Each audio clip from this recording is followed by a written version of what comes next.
Should AI be interviewing you, and how do you use those tone of voice nuances as a human being? Your voice and your tone of voice changes depending on who you chat to. Of course. You know, I've seen you talk to your sisters, and there's no way you talk to me like that, right? Yeah, you're lucky.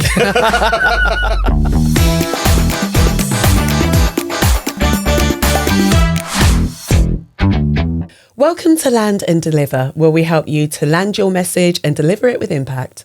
So in our little series we've been doing on AI, we're just talking about how you can use AI, but in a way that isn't what we would call AI slop, right?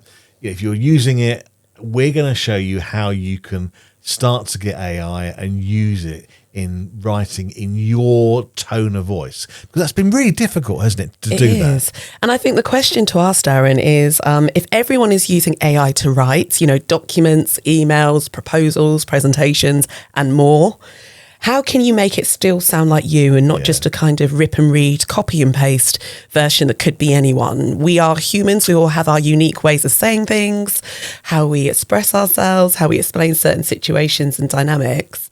We need to make sure that it still sounds like us, even though it has AI influences in it. The win with AI is that it's fast. It gets you off that blank page, but the side effect has been the slop. And actually what we're saying is you can kind of almost have your cake and eat it, because, AI is a pattern matching tool. So when we talk about AI, what it's doing is looking at all the conversation ever known to human beings and taking the average of it all, right? Mm-hmm. And what you want to be is you want to be that little thing that sticks out, puts your head over the parapet and talks in your way. You are not a conglomerate of all human beings that have ever written on the internet, right? This is the thing. Today in this episode that you're listening and watching now, we want to help you navigate the risk of sounding like everyone else. In the world of business, marketing and communications that you and I work in, Darren, we know based on our careers that it's finding that individual voice. We've both worked in broadcasting, for example, for a long time, and the key to broadcasting is broadcasting to an ideal audience, that person, that persona, that avatar who connects with your information. And when you bring AI into the mix, you don't want the risk of sounding like everyone else, but you do want the perks of it being efficient and quick and free and cheap. So how do you combine that? And that's why today, when in this episode, we're going to talk about, how well does AI know you? Does it automatically know you or not? We'll put that to the test. Should AI be interviewing you, and how do you use those tone of voice nuances as a human being in AI to make sure that it gives you what you need? But then also, how do you question it a bit as well? Your voice and your tone of voice changes depending on who you chat to. Of course. I've seen you talk to your sisters, and there's no way you talk to me like that, right? Yeah, you're lucky.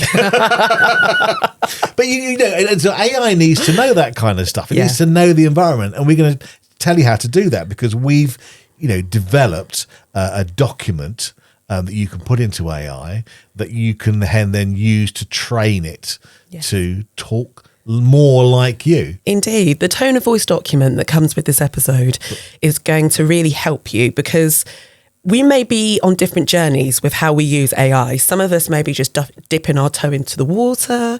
Some of us may be intermediate users, some advanced, but we're all finding our way, because guess what? The technology is evolving and changing. So this isn't a stagnant concept. I think it's going to evolve over time, and the tone of voice document will help you as a template to understand what you say and when, and how you prompt your AI tool to help you sound like you. Yeah. So what it helps you to do is to, rather than say, this is how I talk, it's kind of, you load it into its memory, and as you develop your tone of voice, because I don't know about you, but my tone of voice and how I say things changes over the years, so you can modify it, but also the technology changes and the way it reads what you do can change, so you can upload a fresher version of the document all the time. Exactly. And tune it, so then when you prompt it, you're not having to say, this is who I am, this is how I talk, and start from scratch all the time. Yeah, it's true. And we've had a lot of conversations about this, Darren. So I feel like, even though this is you and I talking about it, I know how passionate you are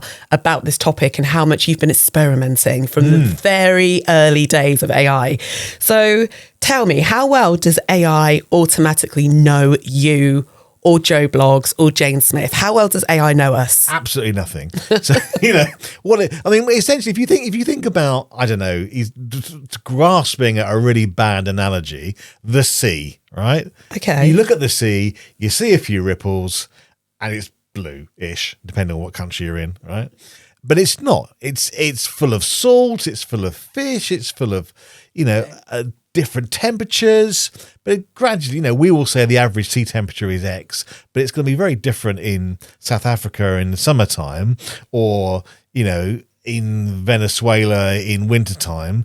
And it changes. It's not just the sea. It houses loads of organisms. So just like AI, it's kind of a mesh of all humanity. You've got to go, okay, well, these are the bits you need to turn up. Yeah, okay. That's a good way of thinking of it. According to, and when you talk about how well does AI automatically know you, I assume it's taking information that you not only feed it with, but information that exists out there already. So if there's videos, if there's documents, if there's, certain bits on social media about you, it's going to pull all that in. Yeah, it's a bit like an intern, isn't it, who's just come fresh from university. They've got all the information, but they don't know how to practically use it. That's, right for you. Someone who's perhaps come out with a law degree, there are different law degrees, right? I know a friend who's got a law degree for equality and diversity. Someone is looking at employment law. They're both law. Family law. It's all different, yeah. Each part of the law is very, very different, and how you handle people is very, very different. Yes, indeed. So if you're doing property law, for example, you're going to have quite formal conversations with people with lots of money and who want things done here and there. Whereas if you're doing family law, for example, domestic, family law, you've got to have a different skill set to deal with those people. Very true. So today, as we talk about how to use AI without losing your voice and losing you, Darren's cleared up for us already. AI knows nothing about you, but how can we get AI to us? Should we interview it? Is that the right way to go about it? This is an interesting thing that we've been talking about, isn't it? Is that it's very confident in making assumptions about you, isn't it? We've talked about in a previous episode where people pleasing. It's given me a degree from Bournemouth University in media. Which, I want one from Harvard. Yes, please. And it's very, very confident in what it gets wrong. So you've got to be able to tell it, very specifically what your tone of voice is, who you're talking to, what you are, and what you're all about. And it's very good actually at those big data sets. And sometimes, I don't know about you, but sometimes you just turn it onto voice mode where you're just talking to it. Yes. And I just ramble on because, you empty out your brain, say everything. But it's really good because then it takes that detailed data.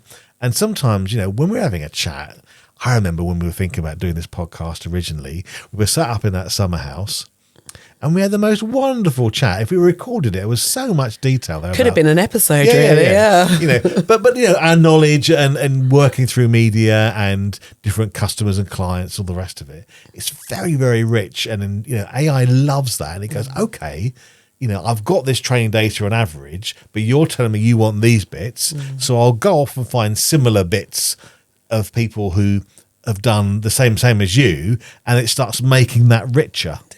So in a moment, we'll talk about AI agreeing with you and how you can help it to think harder. But on the point you're making about interviewing it, I recently, using Copilot, just started out with a blank chat and I asked the question, what do you know about Louise and Soundbite Media? ?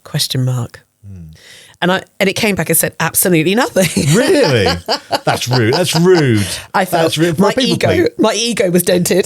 No, but it was interesting because I thought, okay, I thought by now you knew a bit more. So I had a look at my settings and things, and then I started to feed it, and then I started to use the phrase, remember this for in future. Because that's the thing, it hadn't retained it. So I think that even today, dear listener and viewer, if it's the one thing that you experiment and try, ask your AI software, whatever one you're using, what do you know about you? And put your name and maybe your role or your business and just see what it says. Because like me, you'll probably get something blank that makes you go, oh, or you could get actually some information and then you can test how correct it is. That's really clever, actually. Let's test the machine, because we often have this balance where we think the machine knows best, but let's see what the machine is going to pull in and pick up. And what does it say? So, you can get it to interview you or interview the person to find the information out. So give us an example of that. I think, goodness me, there's loads. I think if we want to think about how we can use AI to interview us, I always like it to test me. So what do I know? What does it know about a topic that I'm teaching or working on, like a webinar or a course? But then also I like to test it on what it knows about the industry at the moment. So what it's picked up on in terms of social media trends, for example. And I always like to see the sources to verify where it's found that information. But it's interesting to see what it picks up about TikTok or Snapchat, or also what are the big kind of stories in the media and communications industry. So I test it to see its sources. And sometimes it will give me some sources that I haven't used before, or websites and references that I wouldn't have known about. So it's quite handy in that respect. Yeah, and sometimes if I wanted to get it to come up with something, like an idea for a video or a script, I might say to it, look, ask me 10 questions about how I do podcasting. Yeah. And then once you've got that information, write me a script. Or you say, ask me as many questions as you need to know. So you got all the information correct. So then it'll ask me about, okay, what do you want to write about? I'll say, well, I'll write about this. And then it'll keep asking me clarifying questions about the people or whatever. And then it'll go off. And sometimes that's really good, rather than you prompting it, just saying, because you're just, too much, say, look, ask me questions about this because I want to do this. Yeah. And then okay. So that's a really good tip, actually, in terms of getting AI to think harder, and using the tone of voice document that comes with this episode that you'll be able to download and use as the template. That's a really good way of thinking about it, using the phrasing that you've mentioned, Darren, to help it to work harder and not just give you the surface information, but to delve a bit deeper. You alluded to it before, voice changes according to environment and how you talk to. And who you talk to, sorry. One thing I know I do with my AI tools is I always put a phrase in there about the audience.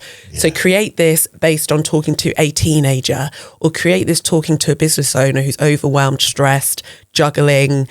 That's the thing, because that helps with voice and tone of voice with AI, doesn't it? So, I've worked for radio stations where they do an awful lot of research into their market and their customers and their listeners, and TV does it all the time, even down to individual presenters on telly. And films, for example, will put people in an auditorium and look at, this is why Tom Cruise does so well, because they sit people and they test him. Yes. There is always being tested in front of an auditorium with notes. I've been to some years ago. Yeah, I went to one for Love Actually. Shows my age and how long old that film is. But yeah, I went to a testing audience for that. Yeah. It's marginal gains, isn't it? So where you're doing lots of little things. You're telling them about who you're talking to, telling them about what your values are. It's just pulling little extra bits of data and giving that more priority rather than the slop. And in a moment, we will talk to you about training your AI software on your best work. But when we talk about using the AI voice trainer document, the thing that we have to talk about, Darren, that we haven't quite touched on yet is emotion. Now, AI isn't the best at emotion. I'll tell you now. My husband, George, has got a new car. Not to name drop, but Mercedes, because the reason I say that is when you, name drop. Put that out there. The reason why I say Mercedes is when you're in it, the AI tool within it, you have to say, hey, Mercedes, so it knows, right? So I get in it, and like a kid, I'm playing with all the tools. So I say, hey, Mercedes, am I pretty? Honestly, you know me, I'm not vain, but I thought, let's see, because I know AI isn't great at emotion. So true story, I said, AI, am I pretty? And do you know what it said? Because it's only armed with the information it has, it said, look in the rearview mirror. Because now, it's given me an answer. Sorry, when you said that, I've automatically put another word at the end of that, which you cannot say, but I just thought, look in the mirror. No, not at all. I just said, it probably wanted to say that. But it goes to show it can't do emotion. It can't do compliments. It can't. And this is the thing we have to remember. When we are often writing content, we might be trying to help people to feel something or to change a behavior. And with that, we need them to feel inspired or to understand a problem or to feel maybe a bit frightened or to feel empowered. AI still hasn't quite nailed that yet. No. And George laughed when I asked that question. Hey, Mercedes, am I pretty? I then went on to ask, hey, Mercedes, what should I eat today? And it then started to direct me and give me a list of restaurants in the area. So again, we're getting into that thing where it does want to give us something, but it can't give us the emotion of how we should feel. And that's the bit where tone of voice is brilliant. But let's not forget that that may be the bit we need to insert in. Yeah. What it's trying to do there is agreeing with you, and it's really kind of getting you, I think, to think harder. So if you think about, with it saying, look in the mirror, person. Idiot. So when it's saying that, it's doing the best it can. Yeah, and actually, with what it's got. I've had it the other way, actually, because when I first had my Chat GPT, I used to flirt with it, right? I used to give it lots of compliments and all the time. And we had kind of some banter going, which was brilliant. And sometimes I would write something and it would go, that's so Darren. That's such a you way of doing things. I'm like, oh, for goodness sake. But then the trouble is it got over flippant. So when I'm writing an email or writing something for LinkedIn, it's going really, really flippant and kind of being one of those. It's like, and you have to rein it in. Yeah. It's kind of like it doesn't know where it is. But I suppose I think, when it says look in the mirror for Mercedes, I always think of it as shoulders of giants in that it gets you to that average really, really quickly. Now I know what excellence is. Yes. Let's start training on excellence. It's true. And that's why today, talking about how to use AI without losing your voice, and the tone of voice document is really going to help you to put that into context. And, maybe as you're using the document and listening to and watching this episode, it will really help to frame your thinking. Let's talk about how we can train AI using our best work. So say, for example, I have a blog that I've written about going to a particular event. I've set the scene. I've talked about going to this particular venue, meeting people, my observations, the things I learn. I have written this blog. Do I use that to train AI so it knows my best work and my tone of voice? Well, I think this is where the voice train document comes in handy here. I sound like I'm sort of on some sort of K-tel at this point. So it's free and you can download it from the show notes from our website, landanddeliver.co.uk. But it's been kind of something that I've been working on for a long time in how to kind of get it to speak like me. And to cut a long story short, I managed to do it. But it's like being consciously conscious, right? So I got it with a certain phrase. Now I got it to talk in this way that was really human and not overly human. So sometimes it would say things that are really odd, but you go, okay, I know how to change that because it's my tone of voice.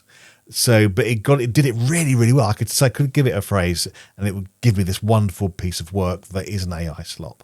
So we reverse engineered that to create this document. Because I said, you talk really, really well here. How can we repeat this for everybody else? So it's then created this tone of voice document, which is amazing. So it asks you loads of questions about you and what you do and who you want to talk to, and lots of detailed questions that you can fill in, but also, as you say, with your favorite pieces of work. So you can literally paste those in. And the bigger the document, this is the wonderful thing about AI, is it handles volumes of data really, really well. So you haven't got to be concise. You could almost be, what I'm doing now is being a little bit rambly. And it will then pull out the patterns from all those bits and bobs. So in the voice training document, yes, you can take a piece of work that you like, or even a piece of work of somebody you admire that is how you want to sound, and go, I don't know, for example, if you're a speaker, when I've done media training with my journalist colleagues in another professional lifetime, we would always get people in the room who were very fast speakers, but would say, listen to Barack Obama. You don't have to speak fast. He's the man who's probably the slowest speaker of all. But the poise, the pausing, yeah. And actually, I responded to somebody on social media about that because he was talking really, really fast in an interview. And Nikki Campbell from 5 Live Okay. It gave me a thumbs up. Nice. Okay, there we go. But you know, but to use examples of other people that you really admire into your tone of voice document. So here's a piece written by. It could even be historical. You know, you could say, you know, here's a historical piece written by X person who's no longer Winston alive. Churchill. Yeah, who's, you know, if I want to be a speaker and he's a really good, you know, I want to talk in prose like he does. Bring that into the document as examples. So we're talking a moment about the working rules, and we've kind of been giving you some tips as we go along today. But a question for you, Darren: can it ever sound 100% like you? You've alluded to the fact that you have to tweak it, and you've pretty much got it there. Yeah. But as I said earlier, we know that things evolve. We know that the technology and the learning data is going to keep evolving. So that means we've got to keep checking. So do you think we'll ever get to a stage where you've done this document, you know, use the template and document, you have your tone of voice, and that's it for forevermore? No. I think what AI can do is it can never be 100% me, but I try to train it to be the me I want to be. Okay. We're talking about design, right? We're not graphic designers, but we can employ AI to do great graphic design work that can do better than we would be on our own. It's like helping us do that. So with tone of voice, all of a sudden you can have an AI that talks to the tone of voice you want it to do, but also you can then make it better because we're human and we have. Yes. But when we're talking to other people, we have to be consistent. So I think this misnomer of going, oh, I'm, you know, putting my mistakes in, or, you know, it's not human unless it shows a few honest mistakes. That's fine. But if you've got to win business and you've got to communicate to people, you can't take that risk, right? So it's, you know, it will always be a slightly different version to how you are properly. Yeah, it will be polished. Yeah. Yeah. So working rules wise, is there something that we want to, what can we do going forward? What would we suggest in terms of someone sat at their computer on their phone, they think, right, actually, I want to make sure that this sounds like me. Are there any particular prompts that you think people should be using? So I would say download our tone of voice document, fill it in. There's a lot there. It's a bit like decorating a room. It's the cutting in before you can paint the middle bit and the sexy middle bit. Yeah. You spend time on this tone of voice document, you can write all that detail in there and give it some of your best work. And then also I think it's journey discovery, right? Because actually you can go, oh, actually, I do think like that. And then fill it all in, upload it to ChatGPT or Claude or whatever it is you had. And then when you want to write a piece about family values, for example, you can then say, using my tone of voice document, please talk about how parents struggle with the first 3 months of bringing up a baby. Yeah, nice. And then it's already got that guidance in there, that template. Yeah. So rather than going to every single time, this is how I think, this is how I talk, you can just say, use the tone of voice document that I've uploaded. And then if it does it wrong, then you change the tone of voice document, but then you get consistency.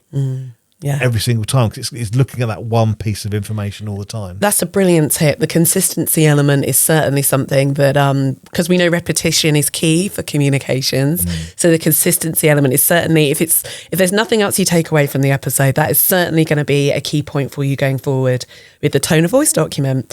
So I think in terms of key takeaways today, we know that AI doesn't really know much about us, as I demonstrated earlier. Gutted, but there you go. Can't win them all. But it's our role and place to train it and to feed it with the correct information, and whether that be, like you said, feeding it with our best work or interviewing it and letting it interview us, then we can make sure that it learns more about us and we have this template and document to move forward. Yeah, I think the interview process is it's a really important one, and something that I'm and you and I are actively experimenting at the moment. We're all kind of in this experimental phase with AI at the moment. You know, actually, rather than prompting it, you could say, look, this is what I want to do. Ask me 10 questions to get a better of an idea of how you're going to write it. And ask me some questions about how I want that article to be, you know, formatted. And then go ahead and write the document. Brilliant. So then it'll ask the questions. You can kind of get it out rather than sitting there going, okay, what do I want? And then, you know, you're then having a really good two-way interaction. Nice. So do go to the website landanddeliver.co.uk to get the tone of voice document. It's yours to keep as a gift from us to you that you can use to good effect. And let us know as well how it's going, how you're using this tone of voice document, how it's helping you to make sure that you're consistent, like Darren said. And we'd be delighted that you use it. Yep, landanddeliver.co.uk. Sign up for the show notes. And then in the show notes for this episode, that is where you'll find the tone of voice document. So until next time, take care. Bye-bye. Yeah.